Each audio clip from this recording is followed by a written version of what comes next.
చదువు రీత్యా marine engineering చదివి ఉద్యోగం చేసి భారతదేశంలో ఎన్నో ప్రముఖ కాంట్రాక్ట్ పనులు చేశాను. డ్రింకింగ్ వాటర్ పైప్ లైన్ ఎంచుకొని మైనింగ్ రంగంలో కూడా చేశాను.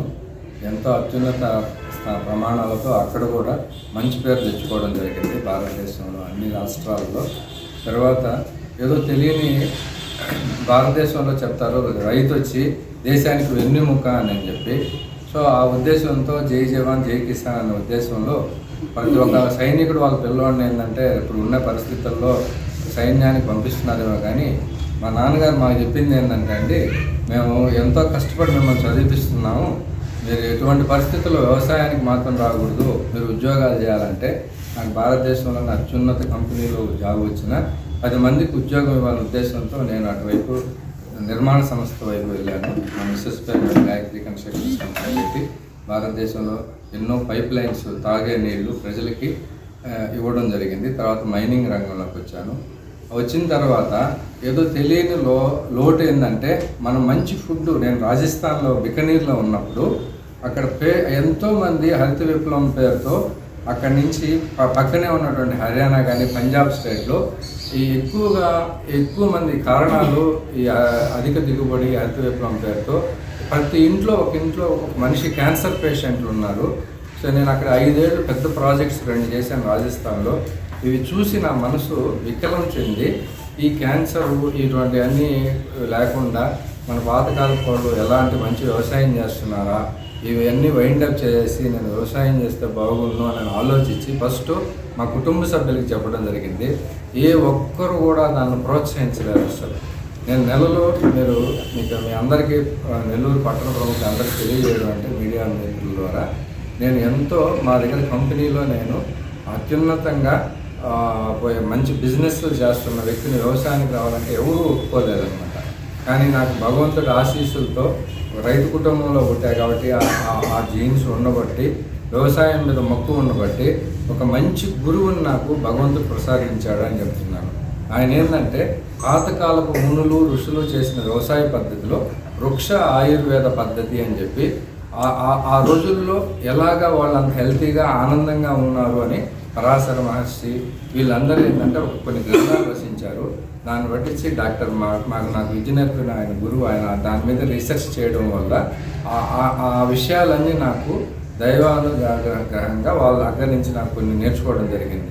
ఆయన ఉద్దేశం ఏంటంటే మనం పండించేటువంటి ఏ పంట అయినా సరే, అంటే మన నెల్లూరు లాంగ్వేజ్లో పిడికిడు అంటే ట్విస్ట్, ఈ పిడికిడైనా సరే అది ఔషధంగా ఉండాలి, అది అమృతంగా ఉండాలి, అది తీసుకున్న వాళ్ళు ఆనందంగా ఆ కుటుంబం ఉండాలి. ఆ కుటుంబంలో కొన్ని కారణాలు మనం చూసాం, కరోనాతోనో ఇంకోతోనో చనిపోతే ఆ కుటుంబం చిన్నాభిన్నం అయిపోద్ది. ఆ తర్వాత ఏంటంటే వాళ్ళ స్థితిగతులు మారిపోతాయి. అలాంటి కాన్సెప్ట్ నేను దాన్ని బాగా ఆలోచించి గత 8 సంవత్సరాలుగా దీన్ని ఆలోచిస్తూ అత్యున్నత ప్రమాణాలతో మంచి న్యూట్రియంట్ ఫుడ్ ఇవ్వాలనే కాన్సెప్ట్లో మా గురువు గారు ఎంచుకున్నటువంటి ప్రతి ఒక్కటి ఉదాహరణకి 2-3 చెప్తానండి. భారతదేశంలో అత్యధిక జింక్ ఉండే రైస్ని నేను మా క్షేత్రంలో పండించడం జరిగింది. ఎలా పండించే విధానం నేను చెప్తాను.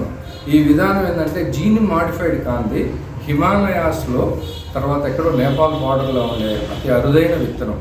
మన సౌత్ ఇండియాలో రైస్ని మనం ఎక్కువగా యూటిలైజ్ చేస్తాం కాబట్టి డయాబెటిక్ పేషెంట్స్కి వీళ్ళకి కూడా ఉపయోగపడే విధంగా అత్యున్నత ప్రమాణాలతో ఒడ్లు నల్లగా ఉంటాయి, లోపల వచ్చి తెల్లగా ఉంటాయి. దాని పేరు శ్వేత సంజీవని అనే నామకరణం చేయడం జరిగింది గురువు గారు.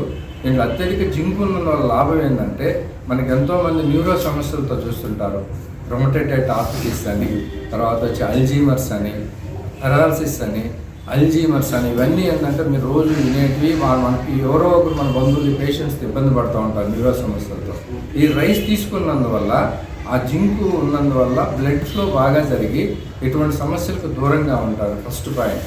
రెండోది, భారతదేశం అన్ని దేశాలలాగా రక్తహీనత ఎనీమియా ప్రాబ్లం ఉన్న దాంట్లో ఐరన్ కంటెంట్ ఎక్కువ ఉంటుంది దీంట్లో.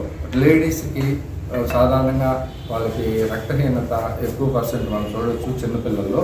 దాని సప్లిమెంటరీగా ఈ రైస్ శ్వేత సంజీవిని ఉపయోగపడుతుంది.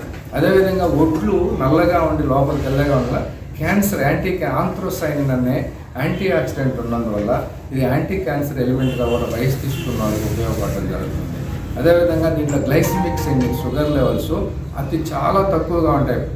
సపోజ్ ఫర్ ఎగ్జాంపుల్ మా సేంద్రియ వ్యవసాయంలో కానీ వేరే వ్యవసాయంలో నవారా అని, కులాకార అని, రక్తసాల అని, నలుపు బియ్యం, తర్వాత బర్మావులకు నలుపు ఎరుపు బియ్యం ఉంటాయి. అవి వాటితో ఈక్వల్గా అవి మనం వండి తినేటప్పుడు దాంట్లో ఎంత న్యూట్రియంట్ ఫుడ్ ఉంటుంది, కాకపోతే అవి రెడ్గా, ఎరుపుగా, నల్లగా ఉంటాయి. దానికి ఈక్వల్గా మనం ఏంటంటే తెల్లుగా ఉండేదానికి తెలుపు రంగుగా ఉండే అన్నానికి అలవాటు పడ్డాం. కాబట్టి ఈ బియ్యాన్ని మేము ఎన్నో సంవత్సరాలుగా దీన్ని అక్కడి నుంచి తీసుకొచ్చి వాతావరణాన్ని డెవలప్ చేసి అదే ప్రమాణాలు అక్కడికి తీసుకొచ్చి ఎంతోమందికి ఇది తీసుకున్నందువల్ల నయం జరగడం జరిగింది. మేము దీన్ని ప్రయోగాత్మకంగా కూడా ప్రతి ఒక్కటి రుజువు చేసాం. అదేవిధంగా మేఘాలయలో అతి అరుదైనటువంటి లకడాంగ్ అనే టర్మరిక్ ఉంటుంది. అది జియో ట్యాగ్ ఉండే టర్మరిక్. అది మనం ఏంటంటే మంచి కాన్సెప్ట్లో ప్రతి ఒక్కటి మంచి ఇవ్వాలనే కాన్సెప్ట్ మీద ఉన్నది. దీన్ని ఉదయాన్నే పరగడుపునే గోరువెచ్చని నీళ్ళు తీసుకున్న తర్వాత ఈ పసుపుని మిరియాల పొడి, అంటే అది ఉత్ప్రేరకంగా అంత కుర్కుమిన్ ఉన్న దాన్ని యాక్టివేట్ చేయాలంటే బాడీకి, ఆ కుర్కుమిన్ దాంట్లో మిరియాల పొడి కొంచెం తీసుకుంటే క్యాటలిస్ట్ ఉత్ప్రేరకం అన్నమాట. సో దాంట్లో తీసుకొని మీరు ఉదయాన్నే పరగడుపున టర్మరిక్ వాటర్. అన్ని పాశ్చాత్య దేశాలు మన నాగరికతను అలవాటు చేసుకుంటున్నాయి. మనం వాళ్ళ అలవాటుని బ్రెడ్, కాఫీ, బయట టీ అని చెప్పి మనం అయితే వచ్చాం. సో ఈ టర్మరిక్ వాటర్ వల్ల ఎన్నో బెనిఫిట్స్ ఉన్నాయి. కొన్ని మల్టీనేషనల్ కంపెనీస్ ఈ కుర్కుమిన్ మీద ఎంతో వర్క్ చేస్తూ సైంటిస్టులకి వాళ్ళకి వచ్చిన ఆదాయంలో ఇన్వెస్ట్ చేస్తున్నారు. మీరు అందరూ చదువుకున్న జ్ఞానులు, మీకు అంతా దీని మీద అవగాహన ఉంటుందని నేను 100% నమ్ముతున్నాను. అదేవిధంగా రాత్రి కూడా గోల్డెన్ మిల్క్గా దీన్ని ఈ టర్మరిక్ని అదేవిధంగా క్యాటలిస్ట్ అయినటువంటి మిరియాల పొడితో ఇప్పుడు మనకేంటంటే మనం తాటి బెల్లాన్ని కూడా అన్ని రకాల పంటలు వృక్షారోగ్య పద్ధతిలో పండించడం జరుగుతుంది. ఈ ఉత్పత్తులన్నీ నెల్లూరులో ఎగ్జిబిషన్ సేల్గా పెట్టడం జరుగుతుంది. మాగుంట లేవట్టు పిచ్చిరెడ్డి కళ్యాణ మండపంకి ఎదురుగుండా పెడుతున్నాం. కార్డియాలజిస్టు శ్రీనివాసరాజు గారు కిమ్స్ హాస్పిటల్లో ఉన్న ఆయన ప్రారంభోత్సవాలుగా ఉన్నారు. దీని ముఖ్య ఉద్దేశం ఈ పండ్లు ఏంటంటే అన్నీ ఏంటంటే ఆయుర్వేదిక్ పద్ధతిలో పండించడం వల్ల ఎన్నో న్యూట్రియంట్ వాల్యూస్ ఉంటాయి. దీంట్లో వచ్చి డయాబెటిక్ పేషెంట్ కోసం కీటో మ్యాంగో అనేది అతి ప్రసిద్ధమైంది. అదేవిధంగా న్యూర్జిహాన్ అనే మామిడి ఉంటుంది. ఇంకా మీకు రకరకాల మామిడి అక్కడ దొరుకుతాయి.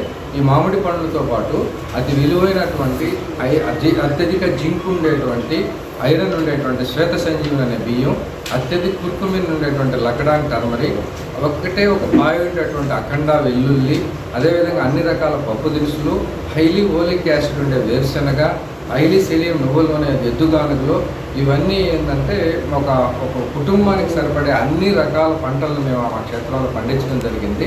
ఇది మన నెల్లూరు ప్రజలకి ఏంటంటే సహజంగా మేము ఈ పండ్లన్నీ అన్ని దేశాలకు ఎగుమతి చేసేవాళ్ళం. ఈ సంవత్సరం నెల్లూరు ప్రజల కోసంగా ఎగ్జిబిషన్ సేల్లో పెట్టి భారతదేశం మొత్తం టీటీడీసీ కొరియర్లో మీ బంధువులు ఎవరున్నా కానీ హోమ్ డెలివరీ మేము ఫ్రీగా చేయాలని అనుకుంటున్నాం. మా కాస్ట్కి భరించి కార్గో ఛార్జెస్ మేము భరించాలనుకున్నాం. ఇది నెల్లూరు ప్రజలందరూ వచ్చి మీరు సద్వినియోగం చేసుకొని మీ బంధువులకు మంచి ఫుడ్ ఇవ్వాలని కోరుకుంటున్నాం. నెల్లూరు జిల్లా వార్తలను అత్యంత వేగంగా అందిస్తున్న మీ సింహపురి న్యూస్ ఛానల్ ను సబ్స్క్రైబ్ చేయండి. అందులోని ప్రతి వీడియోని లైక్ చేయండి, షేర్ చేయండి, మరింత మంది చేత సబ్స్క్రైబ్ చేయించండి. నెల్లూరు జిల్లా జర్నలిస్టుల మిత్రుల సహకారంతో ప్రారంభమైన ఏకైక ఛానల్ సింహపురి న్యూస్, అణగారిన వర్గాల గొంతుక.